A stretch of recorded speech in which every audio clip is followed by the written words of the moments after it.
ବାଲେଶ୍ୱର ସହରର ଭିଆଇପି ଅଞ୍ଚଳ ଭାବେ ଜଣାଶୁଣା ଗୋପାଳ ଗାଁରେ ଆଜି ଖୋଲିଛି ଏଚ୍ଡିଏଫ୍ସିର ଏକ ଅତ୍ୟାଧୁନିକ ଶାଖା।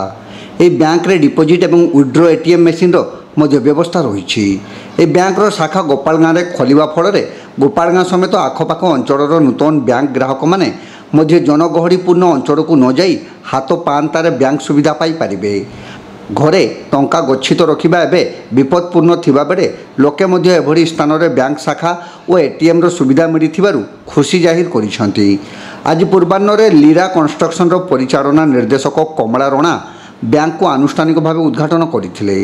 ଉଦ୍ଘାଟନୀ ସମାରୋହରେ କ୍ଲଷ୍ଟର ହେଡ୍ ଦେବବ୍ରତ ନାୟକ, ବ୍ୟାଙ୍କର ଶାଖା ପ୍ରବନ୍ଧକ ପ୍ରଭାକର ପ୍ରଧାନ, ପର୍ସନାଲ ବ୍ୟାଙ୍କର ସମ୍ବିତ ନନ୍ଦୀ, ପିବି ଅଥରାଇଜର ନାଜିଆ ପରବିନଙ୍କ ସମେତ ବ୍ୟାଙ୍କର ସମସ୍ତ କର୍ମଚାରୀ ଗ୍ରାହକ ଉପସ୍ଥିତ ରହିଥିଲେ।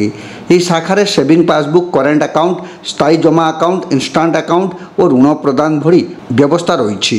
ବାଲେଶ୍ୱର ଜିଲ୍ଲାରେ ଏହା 10ମ ବ୍ରାଞ୍ଚ ହୋଇଥିବା ବେଳେ ବାଲେଶ୍ୱର ସହରରେ ତୃତୀୟ ଶାଖା ବୋଲି କୁହାଯାଇପାରେ। ବ୍ୟାଙ୍କର କର୍ମଚାରୀ ଓ ଅଧିକାରୀ ତଥା ବ୍ୟାଙ୍କର ପରିଚାଳନା ମଣ୍ଡଳୀୟ ନିୟମ ଓ ନୀତିଗତ ନିଷ୍ପତ୍ତି ଏହି ବ୍ୟାଙ୍କକୁ ସର୍ବଭାରତୀୟ ସ୍ତରରେ ଗ୍ରାହକମାନଙ୍କ ଦ୍ୱାରା ଲୋକପ୍ରିୟ ହୋଇପାରିଛି।